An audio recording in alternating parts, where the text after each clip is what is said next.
All right, welcome everyone. Thank you for coming to the Unlocking the Secret of Google's Local Search Algorithm webinar.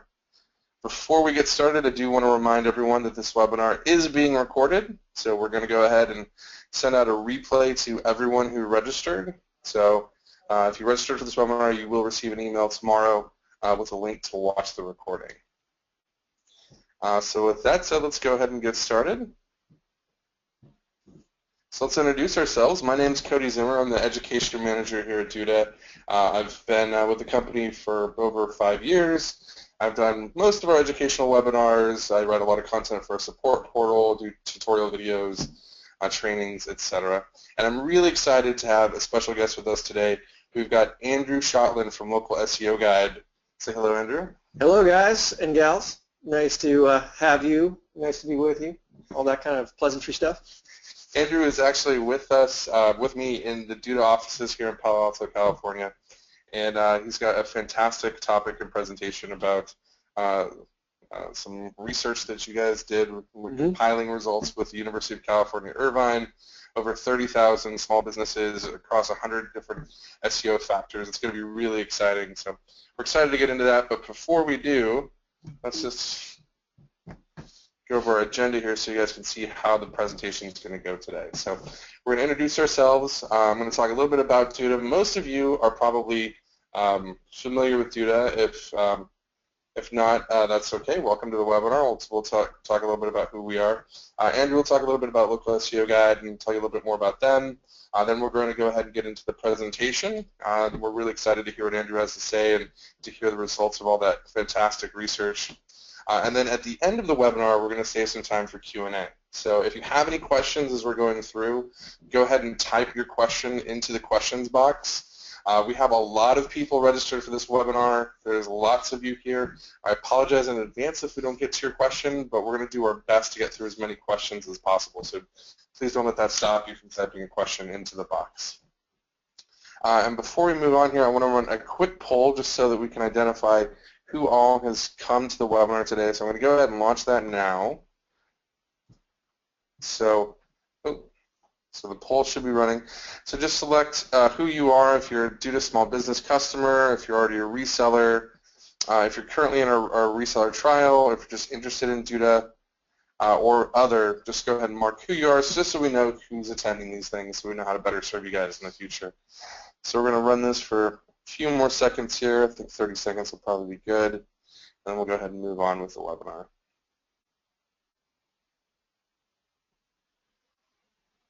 I see like 80% of you have voted. That's awesome. Okay, we're going to close it in 5 seconds. Get those votes in. Okay, thank you all so much for voting. Awesome. Okay, well, cool. So let's go ahead and move on. Let's go talk a little bit about Duda. So if you're new to Duda, we are a responsive website builder. And we really focus on making it quick to build websites for web professionals so that you guys can build websites more quickly, saving you time. So we have a lot of time-saving content import features where you can go ahead and import content from your client's current website or from their Facebook page. We also have smart website personalization, so we have built-in marketing tools in the website builder. Again, we focus on pros, so our focus isn't on small businesses. We're really focused more on web professionals and agencies. We started back in 2010, that's 7 years ago, and we now have over 9 million sites on the platform, which is a pretty good growth, I think. We're here, Andrew and I are here in Palo Alto, and our R&Ds run out of Tel Aviv, Israel. And we're pretty excited about this. This just happened like 2 days ago. PC Magazine picked us for their Editor's Choice Website Builder for 2017. So we're pretty awesome, pretty excited about that. And we have a nice little wall of fame over here on the left with some partners that you may recognize that we've worked with in the past. So that's about Duda. Andrew, why don't you tell us about Local SEO Guide? Thanks. We're not nearly as impressive as Duda. So Local SEO Guide is this SEO consultancy I started about 10 years ago after having a startup in the local search business called Insider Pages, which is where I kind of learned how to do SEO. We specialize in local search, but we pretty much do every kind of SEO. We have a ton of big e-commerce and media clients and small ones, but we do a lot of multi-location work and a lot of white label work for other agencies and brands that sell to SMBs and et cetera. And we think we're pretty good at SEO. And part of the way we get good is we do research on thorny SEO issues like how do you rank in Google, and that's what we're going to talk about today. Let's go on to the next one. So like I said, we've got some obligatory impressive clients to show you. We don't just work with big companies, but we like to, of course, show that we work with big companies. Anyhow, let's move on. Enough about us. A guy named David Mim, you probably have heard of, is fairly well known in the local search world. For years has been doing a survey of local SEO practitioners to get their take on what they think the ranking factors are for local results in Google. And I've participated in that every year since its inception. And it's been a really great study because it gives us professionals a chance to share info and then say, okay, here it is, here's the answer. But the challenge is that it's just always a survey. And it's kind of like, what do you think versus what's the empirical evidence on the ground that says this is what works or this is what is working. And so my colleague Dan Leibson, who works with me, who runs all of our local engagements, he and I spent a lot of time talking about, well, is there a way we can actually get at data to really kind of complement this survey and show here's what's really working on the ground or what's really happening on the ground. And because or else there's just like there's just a lot of people running around saying, well, David Mim says this is what works, and Andrew Shotland says this is what works, and how do we know what really works? And so we wanted to come up with a methodology to study this. And so we decided to do a fairly big statistical data study on local SEO ranking factors. We basically said, okay, we're going to look at all these different things we know that are relevant to local rankings, at least that we think are relevant to local rankings, and if we, as long as we can get the data, there's some things that we couldn't get the data on in our first go around that we'll be adding to. For example, we didn't do a ton of work on review data in our initial data set because that was just too complicated to kind of roll into our initial data set. But basically we looked at over 100 factors, and this is the breakdown of the types of things we looked at. Google My Business factors, that's your, for those of you who don't know, that's your kind of yellow pages listing that Google provides you. Your website, what we call off-site local, which is commonly known as citations, so like links and mentions of your business on, say, Yellow Pages sites or Yelp, and then links, so links from other sites. And we give you in this chart, we just show you, here's the percentage of each data, each factor, each type of factor that we looked at. And the reason why links are so heavily weighted here is because we could get the most data on backlinks. So there's like a ton of factors on backlinks because there's a lot of backlink tools out there that have that data. Now, if you want to go to our want a really detailed look at our methodology, you can go to this URL, and I believe this presentation will be available to everyone. Great. And it gets into detail about how we really did it, and you can decide for yourself if we did it the right way. Basically, the way we did it was we looked at a lot of common local queries like dentist, and then figured out what were the implicit and explicit local queries for those. An explicit query would be dentist in New York City. An implicit query would be dentist. It's implicit because it doesn't mention a location, but because it's a dentist query, there's a good chance it's a local query. And we looked at those queries across some of the most popular categories in local, and then across all the top cities in the U.S. And we looked at, I believe it was about 35,000 businesses all total, the data on them, and about 100 plus factors, I think like 115 or so. We work with some really good partners. PlacesScout, which is a tool that scrapes Google data and other local search data out there and kind of reports on it. So they provided all the kind of data on here's how this business ranks for this query. And then we worked with the University of California Irvine Statistics Department to analyze the data. So we didn't want to do, oh, here's just all the data and there's like 50 things that rank number 1 and 20 things that rank number 2. We wanted a real stats PhD, or actually a collection of them, to look at and say, here's what we see from the data, so that was totally objective. And we don't know, but we believe this is the first ever statistical study on local rankings data out there. So we're kind of excited to share it. So this chart is meant to just make your eyes bleed. Don't try to look at it other than, wow, that's a lot of data, because essentially it shows these are all the factors we looked at. And they're called ordinal factors because that basically means a measure of how often these factors were true. Meaning, in the case of, let's say, Google reviews, did a business have Google reviews? So it's not a measure of anything other than, yes, they had Google reviews, they had a lot of Google reviews, or it actually doesn't even say whether they had a lot or little, it just said they had them. And I'm sorry, this measures of a lot. And then it shows how they correlate to positive rankings, and I'll get into that in a second. This next slide shows categorical variables, and this is basically yes or no answers. Do they have a mobile website? Yes or no? And then how does that correlate strongly with local rankings?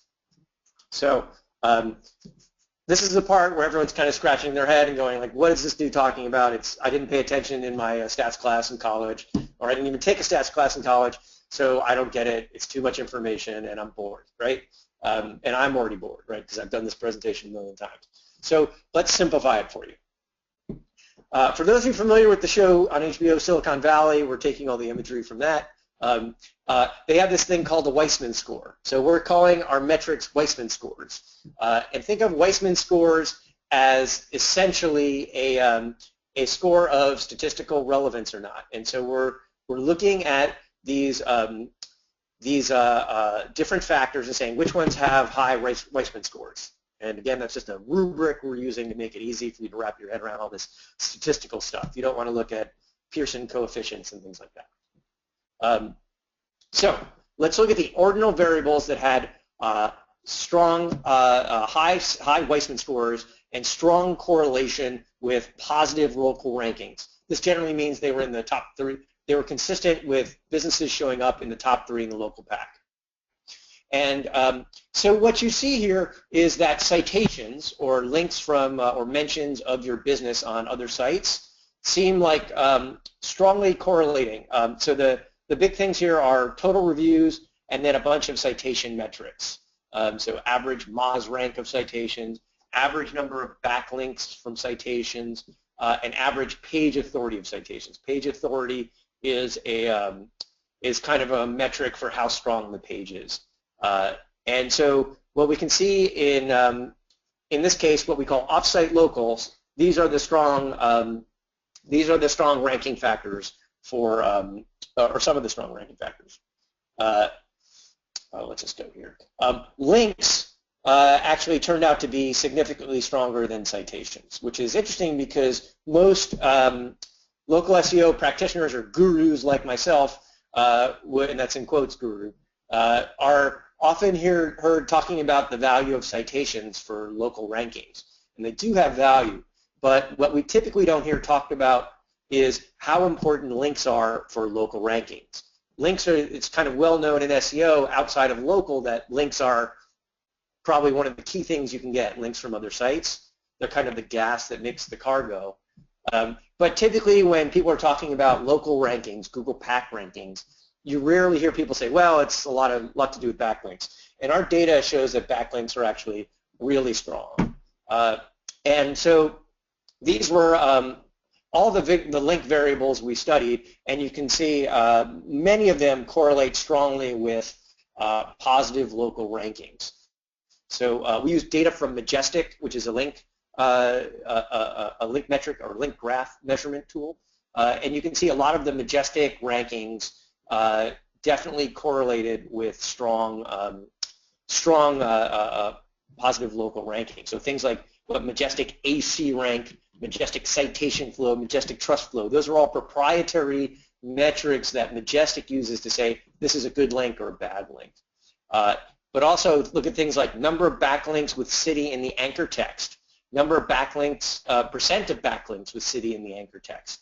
So it appears that doing the things that I guess you might relate with perhaps black or gray hat tactics, meaning getting a lot of links with specific geo keywords in the anchor text, all appear to correlate with to correlate with positive local rankings.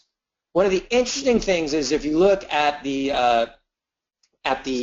bottom of this list, you'll see something called Moz rank. And we were kind of surprised that Moz's metrics didn't seem to correlate as well as Majestic's metrics with positive local rankings. That doesn't mean they don't matter. It just means that these particular metrics were not as strong an indicator as Majestic's.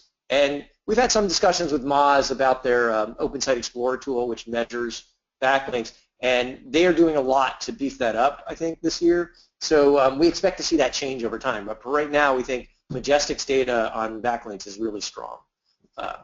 Okay. So what does this tell us?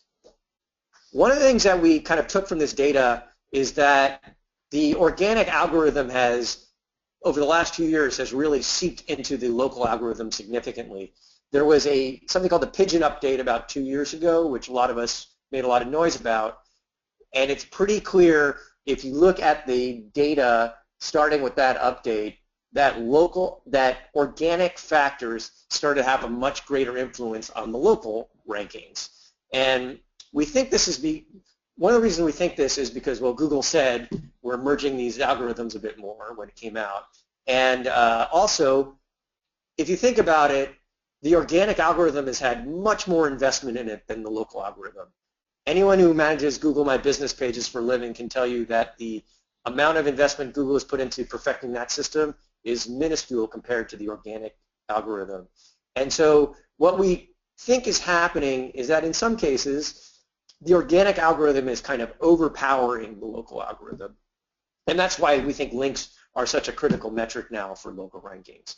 Now, it's not in every case. If you look at some of the studies, for example, Searchmetrics did a study on this a few months ago that showed that links seem to be diminishing in their importance for organic rankings. But really what their data shows is that in specific verticals, specific links matter more than in other verticals. So all that means is that it's still kind of complicated to figure out, well, how much do they matter for your vertical or not? But in general, they matter, is what our data shows. What about websites? So the data shows that, no big surprise, your websites actually can affect your local rankings, what you do on your website. And location also is another strong indicator of local rankings. And we actually have some really interesting data towards the end of this deck on rankings for near me information. But basically what we see is that the words you use on your websites, what page you make your Google My Business landing page, and where that page sits in relation to the location of the searcher all have an impact. Not a big surprise there. This to me was the most interesting, or one of the more interesting pieces of data. Remember at the beginning I said we were looking at implicit versus explicit queries. Implicit in this case being psychic. I didn't mention a geography, I just mentioned the category, and Google decided that was a local query. Versus explicit, which is psychic and city, city plus psychic. And what we noticed was that the backlink metrics were much stronger in positive correlation for local rankings with explicit queries versus implicit queries.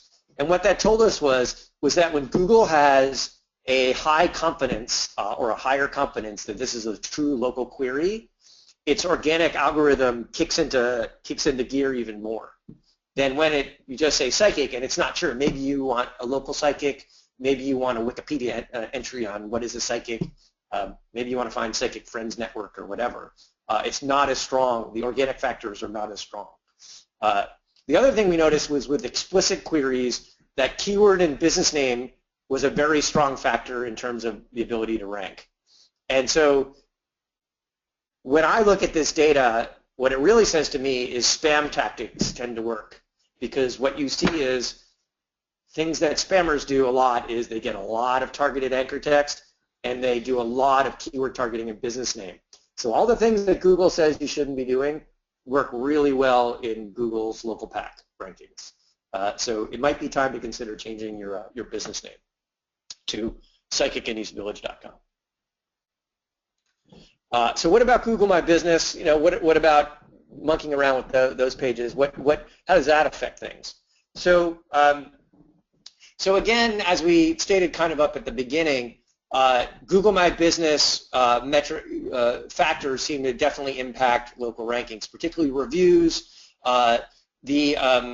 You know, is it a verified Google My Business page? Do you have a lot of photos? Those things all seem to correlate well with strong local rankings. But there are plenty of factors that didn't correlate at all.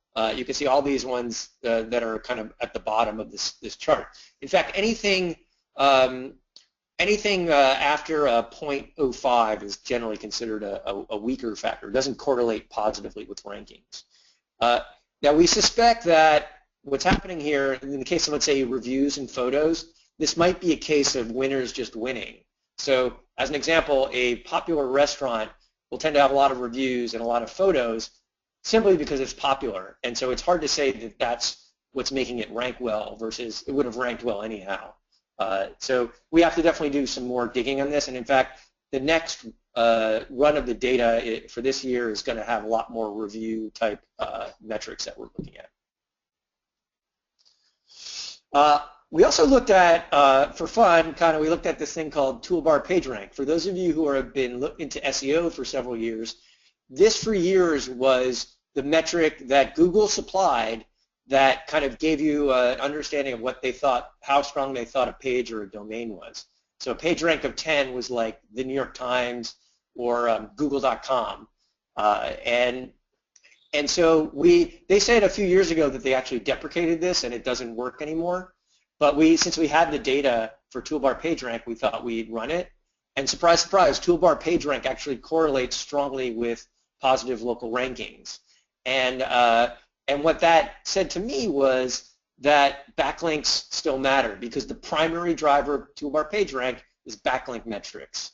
And what this also said to me was that in local, if you know how to get links, you are at a supreme advantage because if Toolbar PageRank really hasn't been updated in several years, that means old link metrics are still driving it, which means that if Toolbar PageRank correlates with positive local rankings, it must mean that old links correlate strongly with positive local rankings, which means that a lot of sites in local just aren't getting that many new links. So that means if you have a link building program or strategy, you can kind of separate yourself from the pack. So what doesn't work? We tried to see like what were kind of the metrics that really didn't seem to make a difference. And this one actually, we looked at the meta keywords tag. Again, for those of you who are been in SEO for a long time, this used to be the key way, using this tag used to be the key way to rank well like 10 years ago. You just put it in your site and it works. These days, it's been, for several years now, it's been considered a spam tactic or a useless tactic. But we still see other SEO companies recommending you use this tactic. So we wanted to say, well, what does it really do? And of course, meta keywords tag does absolutely nothing. It does not correlate at all with local rankings. So we wanted, for once and for all, to put this this tactic to bed or in its grave. If your SEO company is recommending you use this, you are to fire them immediately. No questions asked. So let's talk about local citations. This is now getting outside of this particular study a little bit. I wanted to share a lot more data about other stuff we've been looking at. So what happens is having duplicate citations, meaning let's say you have 3 Yelp profiles for a single business in a single location, each with either the same data or different data, like different phone numbers. We thought, for years local SEOs have been saying this is a problem, but we haven't seen anyone do a real analysis to try to prove it at scale. And we thought it'd be interesting to prove it at scale. So we did a test with a 1,300 location restaurant chain where we fixed all of their duplicates at once and measured their rankings and presence in the local pack for their specific queries over time. And what you can see was as soon as we fixed these duplicates, which we did using Yext's duplicate suppression tool, which allows you to do these kind of things at scale, you can see that we saw a giant increase in three-pack rankings. And I think the number was we saw about 23% increase in local pack rankings just by fixing duplicates. And now the interesting thing that we saw was for those locations that already ranked in the three-pack, in the top three local results, we actually saw no change, no significant change. So what this said to us was that citations, fixing citation consistency was a critical thing to get done to get started, and could make the difference between ranking and not ranking. But it's basically a foundational tactic, meaning once you've got it done, you don't want to spend too much more time working on your citations, because it's not going to make a difference once you've kind of already fixed them, once you're already eligible in the pack. It's not the key difference maker in competitive markets. So it's definitely like a to-do thing, but get it done and move on as quickly as you can. We also have been doing a lot of work on near me searches. For those of you in the industry, you may have noticed over the last couple of years there's been an explosion in near me queries. This is from Google Trends. If you just type near me into Google Trends, you can see that it's jumped up over the last couple of years. This is because Google is now putting near me as a key suggestion in any query that it considers local, and a lot of people are clicking on it, particularly on mobile phones. Apple is doing the same thing with their Spotlight search. This image I used is actually a business that just got a lot of media because they changed their names from like Custom Signs Denver, I think, to, or I forgot exactly what their name was, but they changed their name to Custom Signs Near Me Denver. That's their name, their business name, just to try to rank well. And you can see this is now near me for some popular queries: restaurant near me, gas station near me, bank near me. They all are exploding over the last couple of years. And this isn't necessarily because people are actively searching for it, it's just because they're clicking on the suggestion. And the good news is that there's a lot of search volume. And this is like from, I believe from the Google AdWords keyword tool that shows like just how much search volume there is for these different queries. And I guarantee you it is growing every month. So we popped these near me these factors into our data set. We said, okay, let's look at near me keywords and see how the data works. And what we found was that review metrics and backlinks with geo-specific terms in the anchor text were correlated the strongest with ranking. So links and reviews seem to be the big thing. Now, as I said, we didn't do a ton of data. We don't have a ton of research on the review side of things, just how many reviews are you, do you have them? But reviews seem to be a factor with near me queries. And then also what was interesting was that what we saw was that having an address in the physical address in the city that was searched mattered, but the distance from the searcher was not as critical. So definitely you want to be in the city, someone searching it, but it doesn't matter as much for these near me queries that you're, let's say, 0.7 miles away or 0.8 miles away. And a good example of this is this query for supermarkets near me in Costa Mesa, California. You can see that the distance sort is out of order. And it's not that distance doesn't matter, it's that it's kind of probably one of the primary ways they kind of get the results. Okay, here are the top X results within 2 miles of the searcher. But once they have that data, then they look at all these other factors like reviews, etc., keywords in the business name, and anchor text, and they kind of reorder it based on that. And you can see that a lot of companies now are using near me. If you look at all our clients, almost all of them have implemented some kind of near me strategy because it's easy to do. You update your title tag and a couple of other things, and you can get basically free or cheap incremental traffic just by doing it. You won't get a ton more traffic. There's a lot of queries in aggregate, but there's a lot of people competing for this. But in general, you can see a nice couple of percentage points bump if you're not doing this to use this tactic. And we actually figured this out by looking at what TripAdvisor did. They were the first company we saw to do near me targeting several years ago. So if you look at that tripadvisor.com/restaurants URL, look at their page and see how they're using it. They do it really aggressively. But everyone who's interested in local search should have a near me strategy. So for example, we just took HEB.com and looked at what they were doing. You can see they put near me in their title tags. They've got nearby stores on their locator page, and they're linking to their locations. This is really all you have to do. You put your near me in the title. You put some similar terms on your body copy, and you link to pages. So you see where it says find a retirement community near me. They're just using that in the anchor text, and that's all you kind of need to do. It's that simple. So like I said, really you just need to, you don't need to do anything offsite to get started with near me. Of course, if you can get some links that have city and state in the backlink in the anchor text, that's probably not bad as well. So I've given you a lot of information. There's a lot of things you could do. The common question you have is, where do I start? Where do we start? So we put together this little chart at a high level to give you an idea of how to invest your time.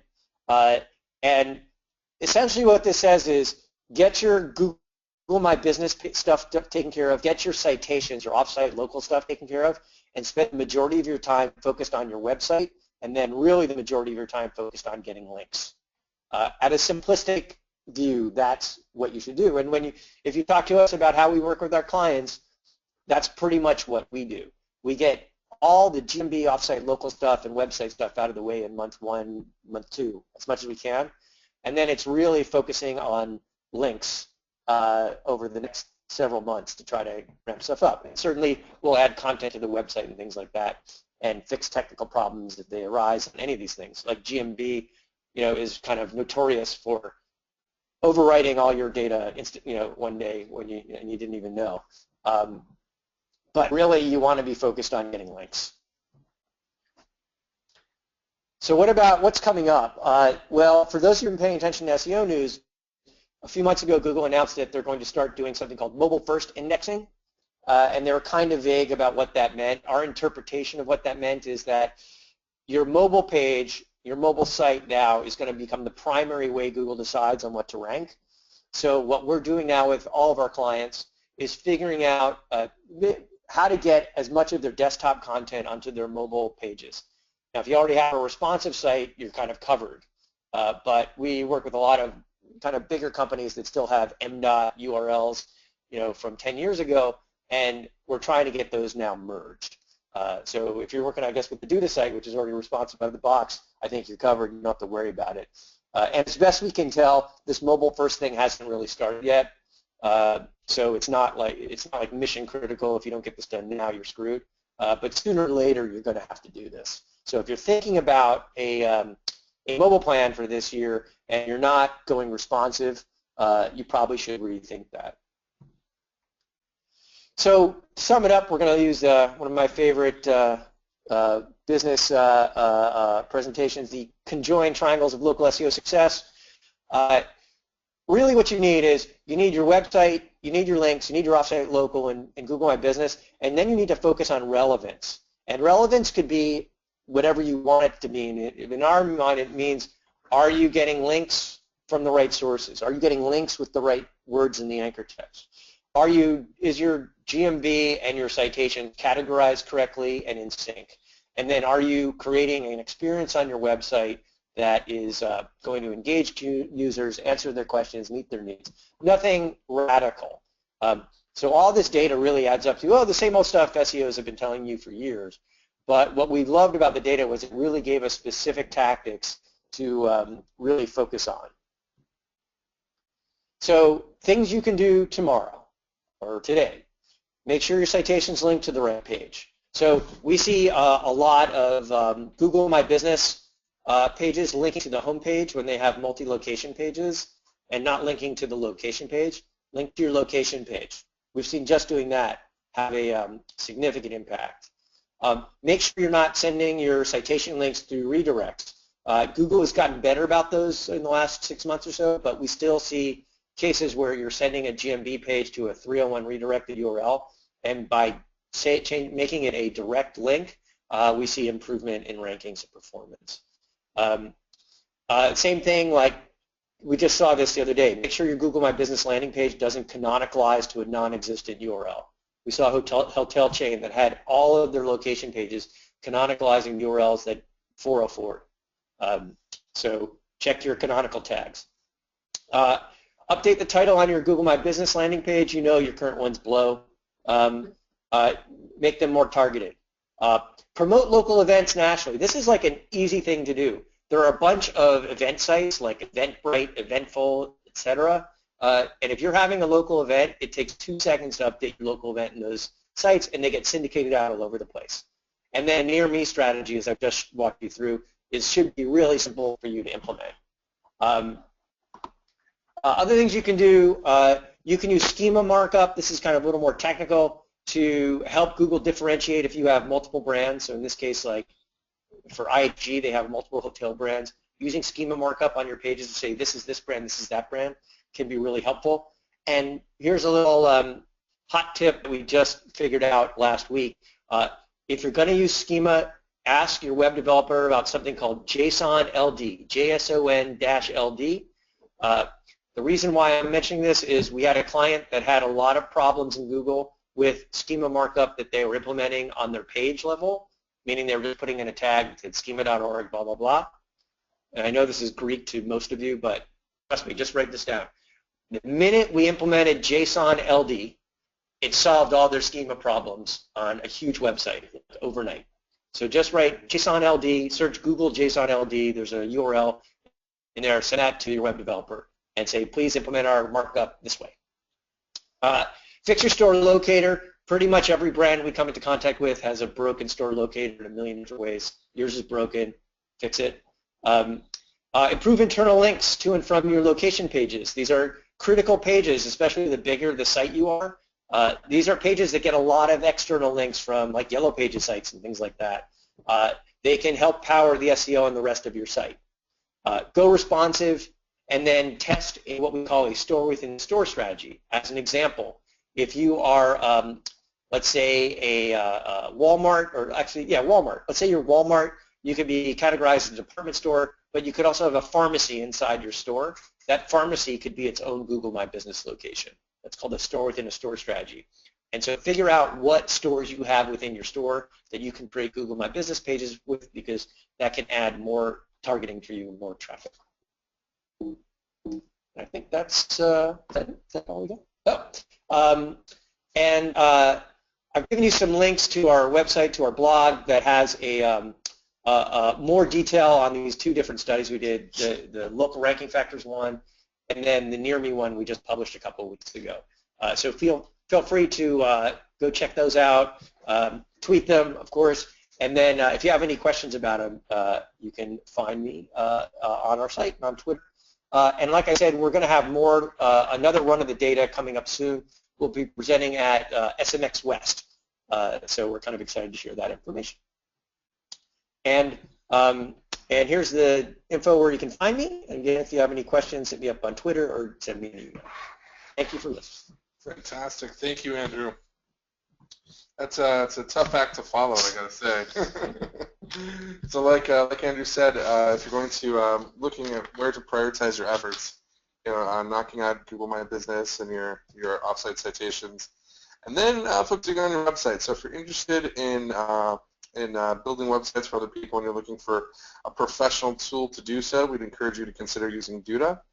We're a website builder really designed for agencies. Again, we focus on faster development using features like content import to really pull in content your client already has to make that build time go quicker. We also have in-product marketing tools. So we've got website personalization rules that you can implement so that your site's smart and it's automatically executing actions based on some preset conditions that you set up so you can automate marketing on the site. And we also have push notifications built in for Chrome users as well. So we have in-product marketing tools, we have a full white label editor and tools as well, and access to source code. If you're going to do something like implement schema like Andrew was talking about a little bit earlier, and you want to use the JSON format to do that, JSON LD, you should be able to do that. We have full access to HTML and CSS through our dev mode in the website builder as well, which is pretty unique. Most other website builders do not let you open up the code the way Duda does. So That's something that our resellers really appreciate. And again, full phone and email support, as well as other SEO tools. And I will say that in the support documentation, although we do have a meta keywords feature, I straight up say, don't even use this. It's just because if we don't have it in there, people will ask us about it. So it's there. It's a placebo. It is. It's like the save button in our editor. It's a placebo. Now, in fairness, there are some sites that use that to power their internal search engine. So there is a reason to use it. Yeah, I said that, like, I think Bing uses it to look for spammers. So They've said it's a spam signal. Yeah. So as an example, if they saw that you were doing a lot of shady backlinks and they're like, maybe this site's a spammer, if you had a meta keywords tag, that might be another strike against you. Yeah, but the only positive is I've heard maybe some trade directories use it internally or something like that. There's no positive. Just stop defending it. Okay. All right, so if you're interested in Duda, please go ahead and check out dudamobile.com/DudaPro. And right now, real quick, I want to run one more quick poll. So go ahead and fill this out if you'd like more info. If you'd like to find out more information about Local SEO Guy and Andrew and what he's up to, go ahead and check the box for there. If you're interested in Duda's reseller program, feel free to check the box there.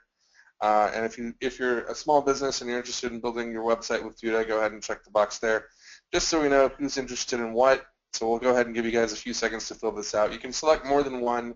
You're not limited to one option here, so just go ahead and check the box, and that way we know what you're interested in. That was a fantastic presentation from Andrew, so thank you so much. So we're going to let the poll run for a few more seconds here. There's a few more of you guys vote. Andrew, you're a popular guy, man. Everyone wants to find out more about Local SEO Guide. We're charlatans. We don't know what we're doing, but we do really good marketing. So what more do you need to know? All right, I'm going to go ahead and leave the poll open for 5 more seconds, so if you want to get your votes in there, go ahead.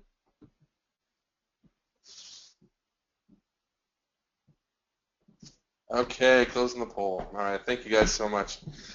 So with that, really thank you for coming today, Andrew. We really appreciate it. It was a really fantastic presentation. It was really lots of good practical advice in there as well.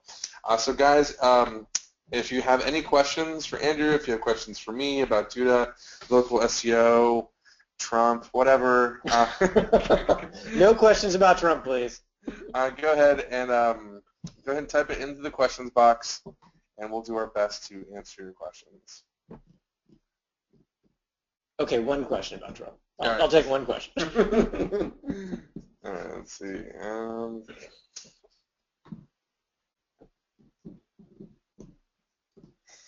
Oh, wow, okay. Yeah, so actually I'd like to answer the Scott Corey's question.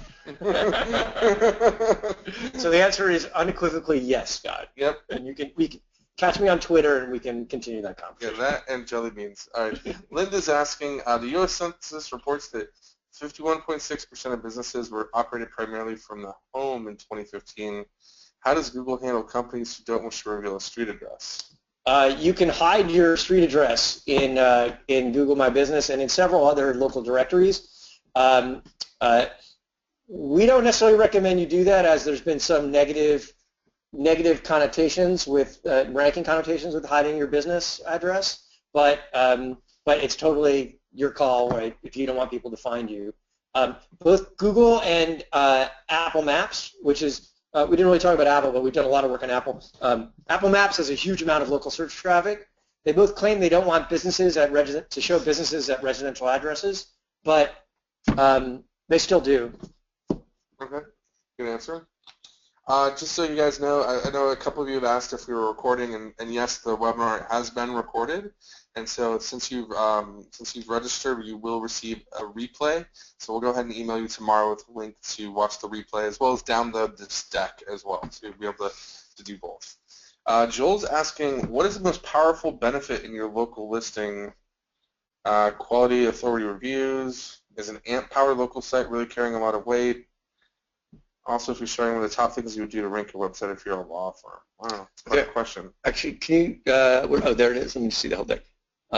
What's the betterment in local listing? Quality or is AMP powered local site? So in our experience right now, AMP does not carry much weight, if at all. Someone asked, like, an AMP, for those of you who don't know, is Google's, they basically will create a Google-hosted super fast version of your mobile page called AMP, Accelerated Mobile Page. We actually, we did a webinar on this. So if you go back to our resources center, resources.dudamobile.com, you can see a whole webinar we did about it. Oh, interesting. So we haven't seen clients that have AMP pages and that are eligible to rank in AMP queries, which mostly are news-related queries. We haven't seen a significant gain just by doing that. In one case, I can think of, we saw an incremental benefit in doing it, but it was only because they happened to rank for a really popular news term that was totally irrelevant to their business. A blog post just kind of started ranking for some stupid thing that a lot of people are looking for on phones. As far as what's the most powerful benefit in your local listing, so basically categorizing it correctly. So if you're, let's say, a family law attorney, you should be categorized as a family law attorney on all the major sites. Let's see, top 3 things you would do if you rank your website. If you are a law firm, I'm assuming you are a law firm. I think you should be publishing expert content on whatever it is you think your customers are searching for, like how do I stop this immigration thing? I'm arrested at an airport. What do I do? That kind of thing. And then you need to get a bunch of links. We just spoke to an attorney in a major metro who ranks #1 for personal injury attorney in that city, and the guy spends $500,000 a year on public relations to get him in front of on local TV sites, local newspapers, all that kind of stuff, all with links back to a site that say stuff like personal injury attorney. Wow. Speaking of PR, Amanda was asking, we started using PR Newswire for informational press releases to try to help drive traffic to our site. I'm interested to see what I can learn today. Oh, okay. Well, never mind. That's not a question. That's a statement. So press releases, not horrible if you can get picked up by different news sites, and yeah, you'll get a link out of it sometimes. We don't see it as like an amazing tool, like you do this and you're going to rank. If you have something to promote, certainly good to do. And there's some ways to do what we call newsjacking, meaning Google, if it thinks there's news relevant to a query, will show your news result. Like the really great case of this was like, I'll have to find it, but it was like, Joe's Plumbing wins Best Plumber in Seattle. And they basically, it's too elaborate to go into how they did it, but they basically had their press release show up as a news result for like 2 days for Best Plumber in Seattle. That's pretty awesome. Yeah, and it was totally an SEO play. Interesting.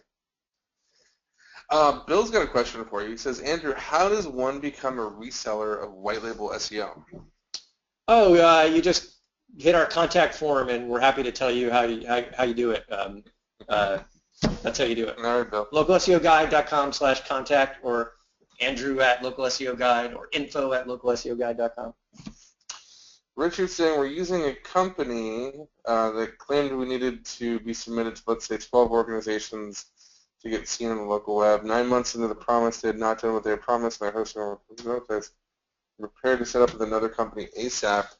I suggest, Richard, checking out Local SEO Guide. So if I understood correctly, what's happening is an SEO company basically said, oh, we need to get you on these 12 sites, or on we need to get your data up to date on what we call the data aggregators, which is Infogroup, Localese, Factual, Axiom, Dun & Bradstreet, companies that supply Yellow Pages listing data to different sites.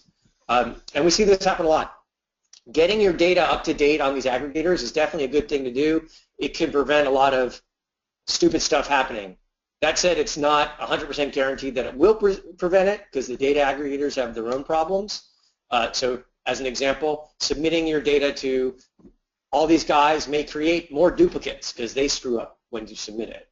But it's definitely a good thing to do. It's like what I said, a foundational thing. It won't necessarily make a difference in competitive markets, but it's the kind of thing you need to do to get started. It could be holding you back. But once you've done that, you need to move on to higher ROI tactics, like creating content and getting links. Catherine is asking, does the meta is dead statement apply to schema and OG tags? No, no. OG tags are nothing to do with SEO. That's with helping your page show up correctly when you share it on Facebook and stuff like that. Schema is totally. I don't want to say it's critical. You don't need schema to show up, but it's definitely going to help Google extract your data and show all the stuff you have. So if you're an e-commerce site, schema can extract the price. It can make it easy for Google to say, here's how much it costs. Now maybe you don't want them to do that, but it can do that. Or here's how many reviews I have, or what the average rating of these reviews are. That's what, if you have events, using event schema can help Google display the events in search results. Debbie's asking, since meta keywords are no longer the way to go, should we still waste time with keywords for each photo on our website? Oh, not necessarily. Image search is generally, it's not dead, but it's pretty dead. Several years ago, Google changed the user interface of how image search is done, and referral traffic from image search dropped tremendously. That said, there are several queries, depending on what you're targeting, that show images in the normal search results. Like if you're, let's say, a wedding gown shop, a search for wedding gowns would probably show local wedding gown shops and pictures of wedding gowns. And so if you want to try to be eligible for those, it's generally a good idea to tag your images with relevant keywords like wedding gown. So Andrew, there's a couple people who are asking questions about links, Yeah. and Craig asked, and I think it's a pretty good question that we should probably answer, that there's a distinction made between links and citations, and can you go a little more deeper on the difference between links and citations? Sure, totally good question. It's all SEO mumbo jumbo. So citations, generally when we talk about citations, it would be a profile of your business on, let's just call it a local search site or a Yellow Pages site, like Yelp, yellowpages.com, Superpages, City Search, Angie's List, that kind of thing. Or a mention of your business on a relevant page. So maybe the local newspaper might write an article about you and say Joe's Plumbing, and that would be a citation. A link could be a citation, so like your yellowpages.com profile links to your website, so that's a link. But in general, we're talking about a link from any site and not necessarily a local citation. So as an example, localseoguy.com could link to your site on one of our fabulous blog posts and say best plumber or something in the link, and that wouldn't really be a citation, that would just be a link. But it's kind of an arbitrary distinction. Mm-hmm. Okay, William's asking a question about national SEO. If you're no longer worried about local SEO, he wonders if you have any tips for what to do if they have a client that's a national company. So I'm guessing you would. I think if you're on this call, maybe you're thinking about it what we call local organic, meaning I don't have a physical location in this city, but I have a page targeting, or I want to rank for plumber in Seattle or plumber in New York, like Angie's List would do. And in that case, you need to create a kind of a local directory architecture on your site, like a Yellow Pages site, so with cities and categories and business profiles and things like that, or not if you don't have business profiles. So like having a Seattle plumber page, a New York City plumber page, that kind of thing. Then you need to have content on those pages, and typically most sites will start with very generic content, cut and paste, like a paragraph about finding a plumber and then insert city name here. And that might be okay to get you started, but it won't really help you in the long run rank well. In fact, it might hurt you. So ideally you want to create unique content on these pages, which can be really hard to do at scale on a national level for every city plus category combination. And then you kind of need to get links both to your domain, so to your homepage, to prove to Google that, hey, this is a good site, and then to your deeper pages, so to your Seattle plumber page. And a common way sites do this is they work with a bunch of Seattle plumbers, and they're like, hey, we're going to give you this special badge to put on your really awesome website that, by the way, just happens to link back to our site. That's a pretty common way to do it. Thumbtack.com, which is a home services referral site, did a really amazing job of link building over the years. They've created this thing called the Small Business Friendliness Survey for every major city in the country, and every year they survey their advertisers and ask them about it and publish it and promote that to local business press, and it gets a lot of links. There's like an infinite way to try to go get links. Nice. Awesome. Great tips. Gary's asking a question about Duda. He says, do personalization or insights affect SEO? And that's kind of a tricky question. To the best of our knowledge, we don't think that they're really going to affect your SEO positively or negatively, really one way or the other, because your site is relatively unchanged when Google's going to go ahead and crawl it. And when they send out their Google bot, unless Google's bot is meeting the conditions of your personalization, where your site will actually be different when they're crawling your site's going to be the same. And if they do crawl your site when one of your insights is active, you're usually only changing a minor amount of content, maybe adding an extra coupon or a promotional sale or something like that to the content you already have on your site. It should have a really minor impact on your overall SEO picture. So I wouldn't worry about that nearly as much as the factors that Andrew brought up in his presentation. Again, links I think is going to be your biggest thing, and as well as offsite citations and everything else. I will say, Cody, in our experience, one of the most common personalization SEO problems is when a site does geo-targeting by the location of its IP address and doesn't take into account Googlebot. And this is why you will see often, if you search for a site in Google, it's often located in Mountain View, California, because Googlebot often comes in from Mountain View, California. And so if your site only serves Mountain View content to Googlebot, it may have a hard time finding, let's say, the Kentucky content. And so you need to create a separate path, not for Googlebot, but for browsers that don't support JavaScript, to crawl and find all of these locations. And this is more a problem for big store locators and big directory sites than it is, say, for like a single location business. That's a really good point. That's why Andrew makes the big SEO bucks. Well, it's, you know what, we're a lot like doctors in that we know a couple of things when we get started, and then every day we see a new patient that has some other screwy thing. And early on in my career, I saw a patient that had, like, why does Google think this whole site is in Mountain View? And it occurred to me, because all they were doing was ranking for Mountain View queries and nothing else, and they were a national site. And I was like, aha, it's the IP target. I hadn't even thought of that. Wow, great answer. So here's the thing. If you're doing this on your site, go to Google and type site, S-I-T-E : and then yourdomain.com.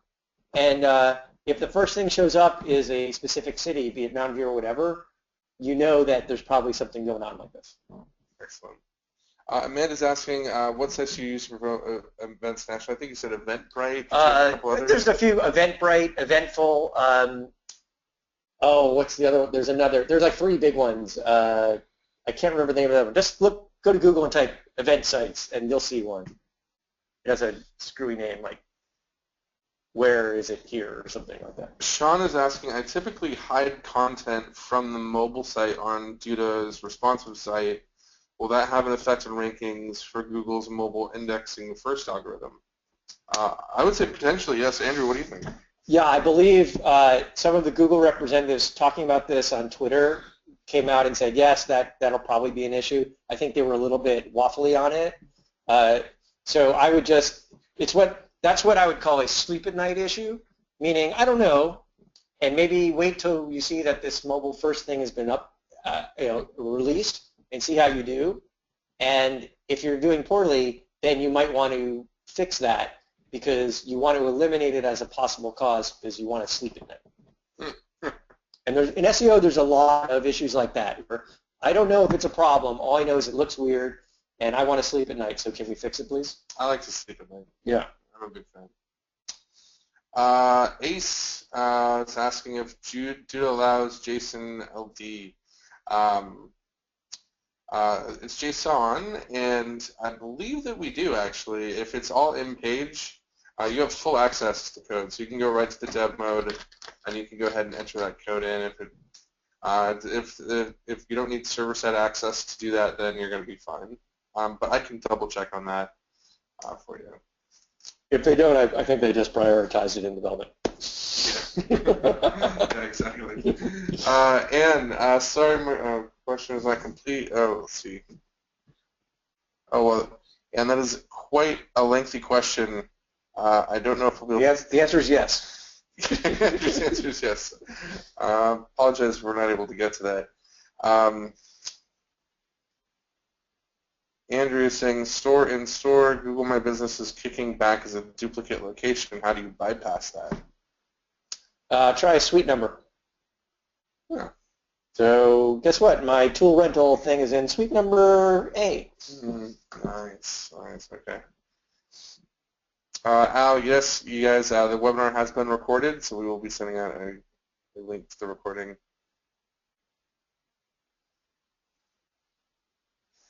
Karen's asking if a client has 2 Facebook pages because they moved from one city to another city, is it good to keep both Facebook pages or just have one for the city that you're in? Also, hi Karen, how are you doing? Hi Karen. So I think you've got a. This is not an SEO issue per se, as it is a kind of brandy type issue. So at least if you want to keep both pages because one has a lot of followers or something, at least update the info on it. And I don't off the top of my head what Facebook's policy is in merging moved business pages. I got to believe that they're doing that. I don't know off the top of my head. But at simplest, I would just update the business listing info to make sure that your old page now has the right location, because that's one that's probably going to show up more in Google for sure, and certainly will show up in Facebook search. Walter's asking an interesting question. He says, if my company was located in a small town near a major city, how will Google place me? Should I retag my pages with the big city rather than the small city? So this is one where there's no one-size-fits-all answer. So odds are you'll do a lot better for searches in the small city than you will in the big city. You can try changing your title tags on your landing page or creating a big city targeted page and see if that does anything for you. If the big city is competitive, which big cities usually are, I'm skeptical that it will do much for you other than maybe stuff that's right on the border and it's close to you. This typically happens with service business clients who want to service multiple cities, where we have to have this hard discussion about, well, you kind of need to think about opening a location that's physically in this city. Meaning, even if you're 100 feet over the border, you may need to go 100 feet on the other direction in some way and figure out how to do that in a way that makes economic sense if you want to compete. Now, Michael's asking a question that seems kind of like the flip side to this, saying that Atlanta has hundreds of smaller communities. Mm-hmm. How should he leverage his location? Use Atlanta or the community name? Again, this is something you need to test. In big cities or in any city, you're always probably going to have more success in ranking using much more focused words like the community name because it's just less competitive. That said, maybe no one searches that way, right? So you might be able to rank for something that no one searches for.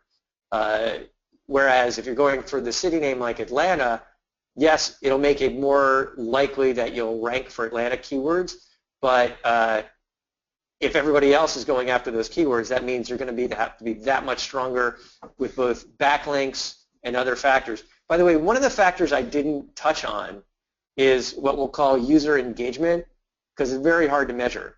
So as an example, how many people click on your listing in the search result? That matters. How many people search for your brand and whatever it is, the keyword you're targeting? So as an example, if it's, again, Joe's Plumber, and I'm looking for Joe's Plumber phone number, Joe's Plumber 24-hour emergency helpline, Google might start to get the idea that Joe's Plumber and plumbing keywords are related because people want it, mm-hmm. versus someone whose brand is never searched or never searched with relevant keywords. So these are all these kind of black box things that's almost impossible to gain. Angela is asking, how customizable is the Duda platform for a reseller? And Angela, it's very customizable, so you can completely customize the branding of the Duda platform, so you can replace the logo with your own logo. You can adjust the color scheme, so you can change, to whatever custom colors you want to have appear for buttons, the highlights, the hovers, etc. And then in addition to that, you can also choose which features your clients have access to. So if you don't want to give them permission to publish a site, or you don't want them to have permission to access our web personalization tools, or you don't want them to have permission to access the e-commerce tools, or you want to only give them permission to access the e-commerce store, that's up to you depending on how you run your business. So if you want to have a business where the website personalization tools are an upsell, you can do that, and you can go ahead and control the access. So we give you complete customization and control through our platform. So it's pretty cool. I'd recommend going over to dudamobile.com/dudapro. We have a free trial, so you can go ahead and sign up and play around with the tools. No credit card required. You can just go in there and play around with it and see if it's right for you.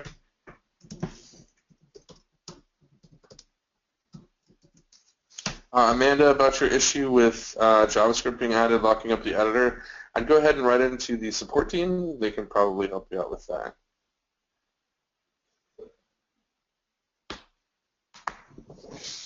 Okay, so Tony's got an interesting question. He says he has a Duda mobile site, so we have a mobile site builder in addition to a responsive website builder. So if he has a mobile site, he's wondering if backlinking juice is being pushed to the subdomain mobile sites or the main domain top-level domain site, and should the backlink point to the mobile site or to the top-level domain?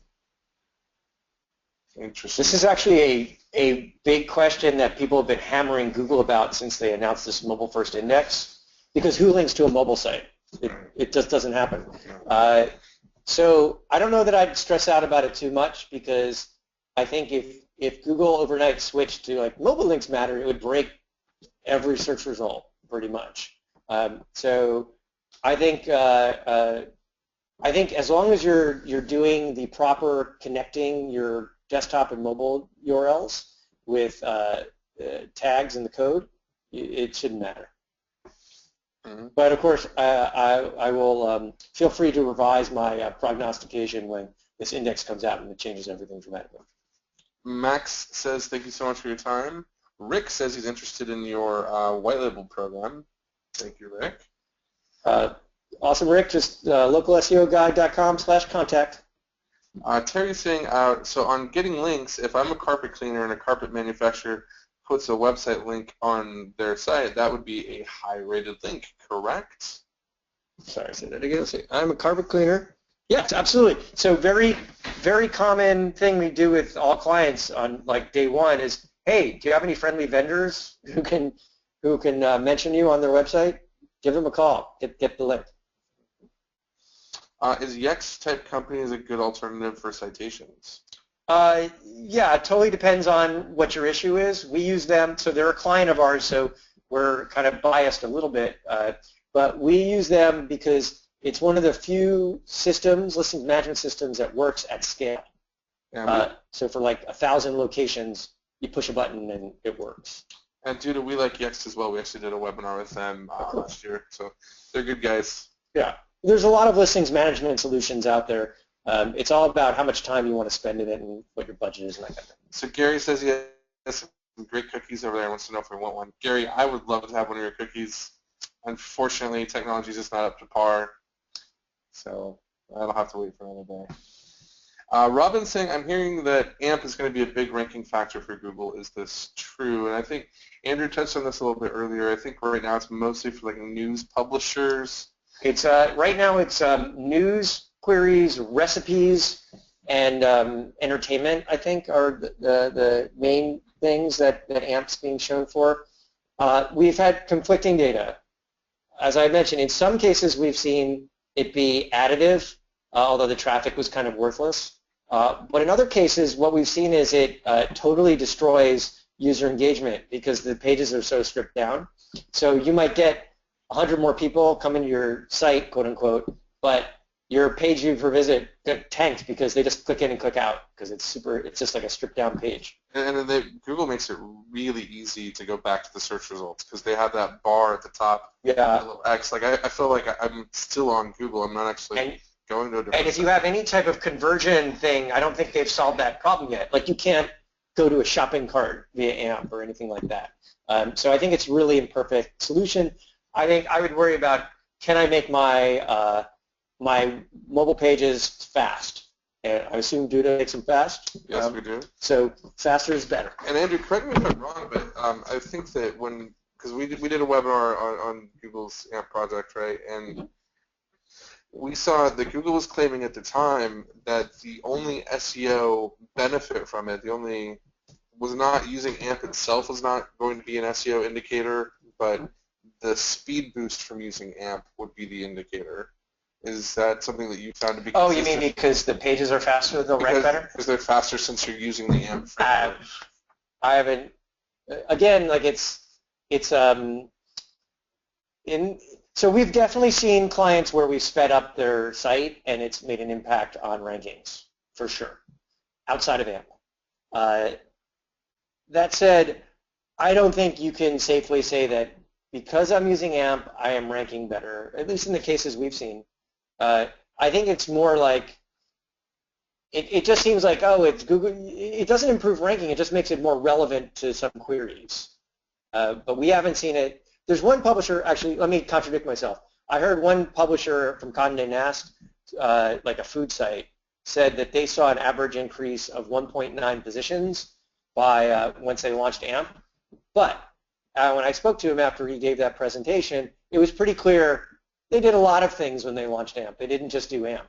So it's very hard to say it was AMP that led to those ranking increases.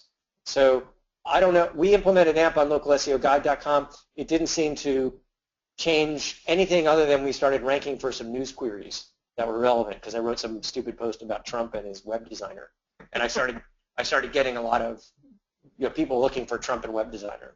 By the way, Stephen is saying he has so many questions about Trump, though. And Stephen, I know all your questions. You sit next to me at Duda, so. Craig is asking if you're voting in favor of #CalExit. We're in California. We're already in a bubble. We're our own country as far as California is concerned. So, Keith is asking, how does Google My Business Virtual Tour affect linking? I can't say I've done a huge deep dive on this other than we know our clients that have the virtual tour do better with engagement. If you check their Google My Business Insights, they get a lot more clicks and referrals. So it's for if it's right for, it might, if you think it'll help your business, like I'm thinking car dealers right now we work with a lot. It's probably a good thing to have.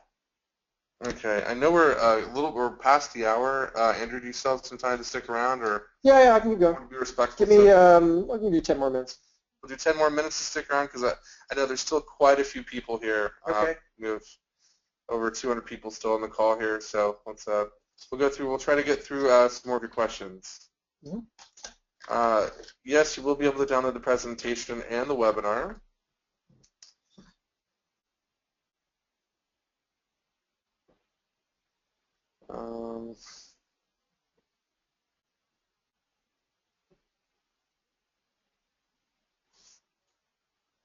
Should we be using interior location pages as the URL listed on Google My Business? Probably. It probably it can. We've definitely seen cases where it makes a difference.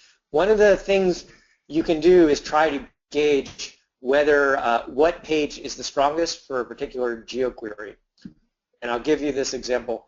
I work and live in Pleasanton, California. We have a page on our site that's just blatantly trying to rank for a Pleasanton SEO company. And my Google My Business page was going to our homepage. And we noticed there were some jokesters who were outranking me for Pleasanton SEO company, Local Pack, which is unheard of. Like, how dare they, right? And I did a bunch of things to try to affect the ranking, and nothing seemed to work. And I just switched the GMB page from the home page to our Pleasanton SEO page, and that worked within 5 minutes. Now, it doesn't work every time, but in general, the more targeted the page to the query you're trying to rank for, the better it is as a GMB landing page.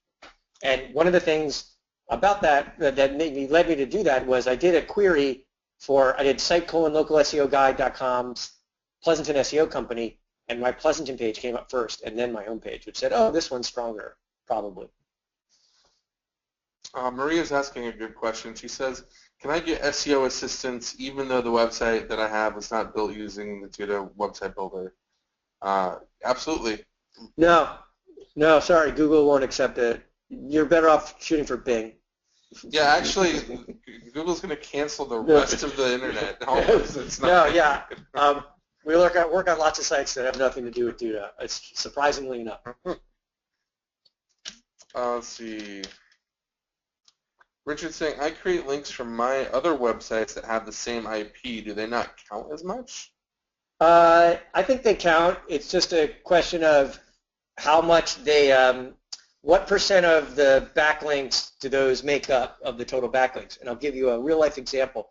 We worked with an agency that works with franchises, and they develop websites for franchises.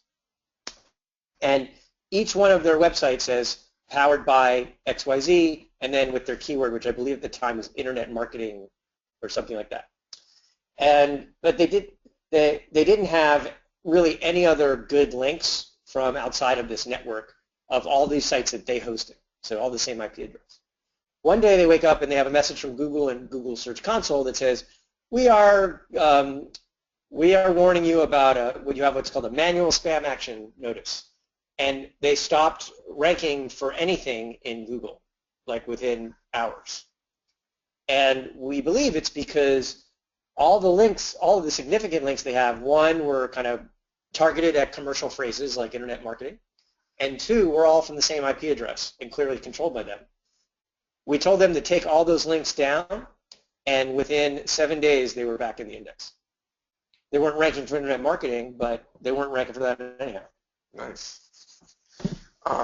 James is asking a question about Duda's analytics. He's wondering if they're good enough or are Google Analytics required for some reason. We've actually upgraded the analytics inside of our platform a couple of years ago using an open source platform called Snowplow.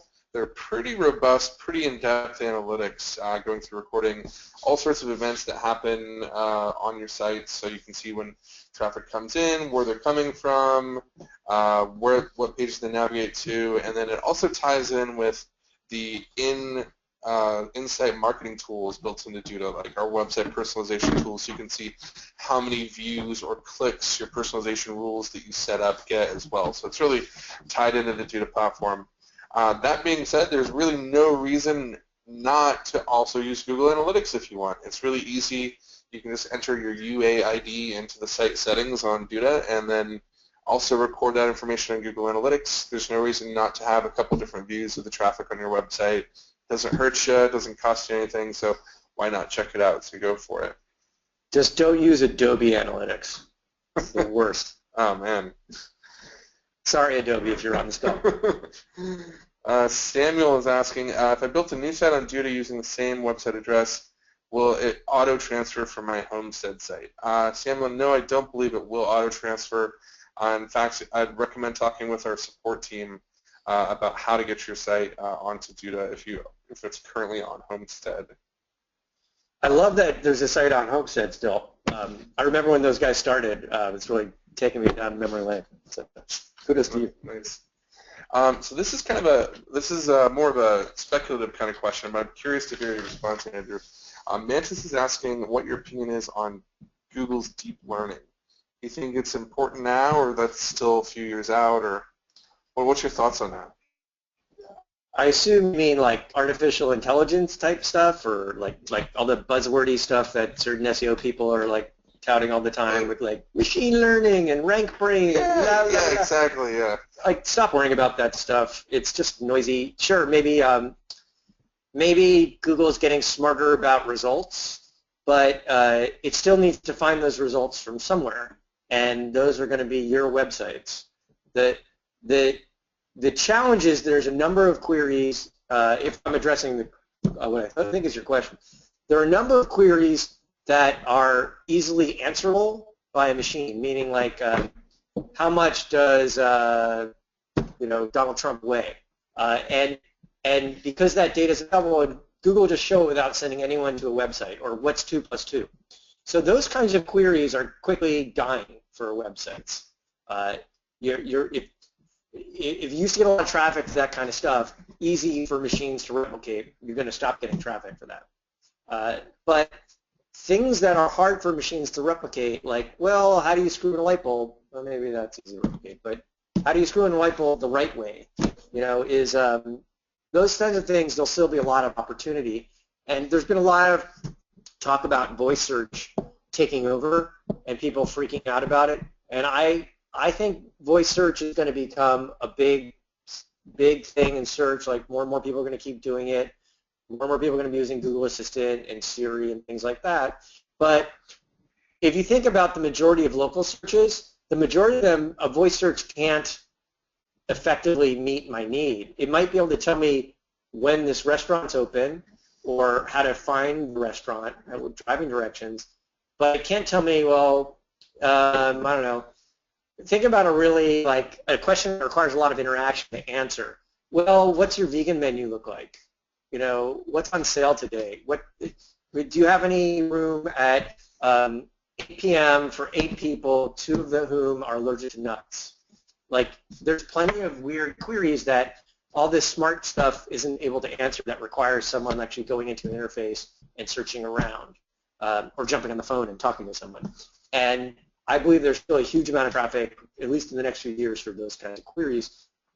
Businesses are just going to have to get smarter about targeting these long-tail queries. Excellent answer. Excellent answer. We like to say the best thing that voice search can do is time your eggs. Google, set timer for 5 minutes. That's what I use Google and Siri for the most. Yeah, like, timers and reminders. Or like the Amazon Echo, it's like play music or remind me when my daughter needs to go to bed. She's pissing me off. I like actually grabbing my girlfriend's phone and then setting reminders for her. Yeah. So like reminder. Reminder is amazing. Or turn off the lights. Turn on the lights. Yeah, I'm turning off my alarms in the morning too. Yeah. All right. So I know we got to be respectful of Andrew's time. We're going to take 2 more questions, then we're going to call it a day.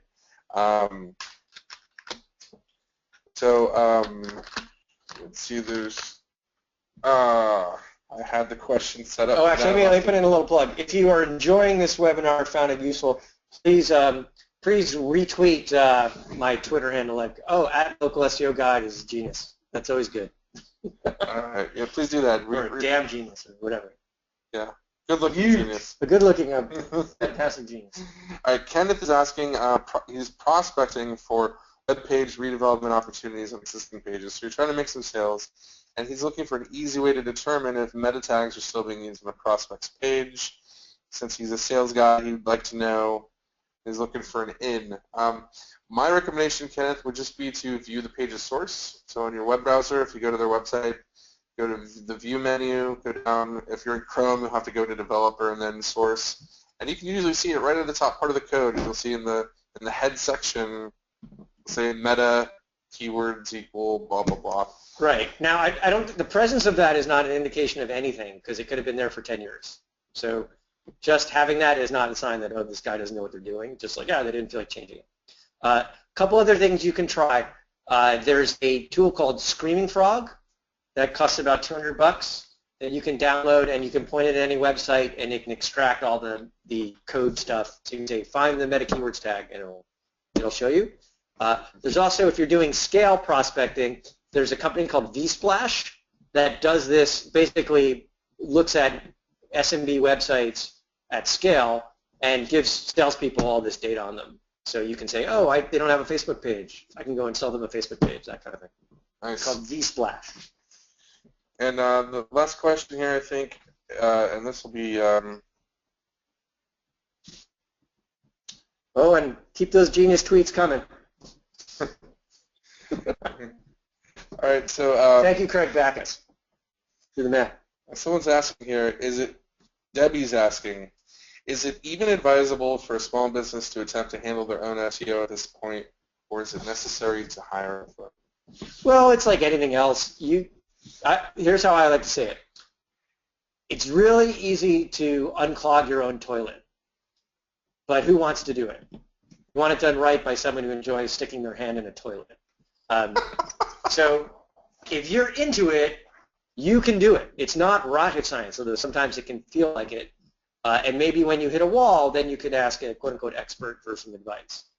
But if you're like, I've got better things to do, I've got to run my business, I've got to book appointments and close deals and figure out the inventory, that's when you start to say, I might need some help. Because SEO shouldn't be your full-time job. So you guys heard it here first. SEO is officially like sticking your hand in a toilet. Officially. And apparently Andrew enjoys that. And if you're... Oh, I didn't say I enjoyed it. I have a team of people. All right. My hand in the toilet days are long gone. All right. Thank you again, everyone, for coming. I'd like to thank Andrew for coming in and talking and hanging out and answering so many of your questions. So again, if people want to find out more about you, Andrew, where can they go?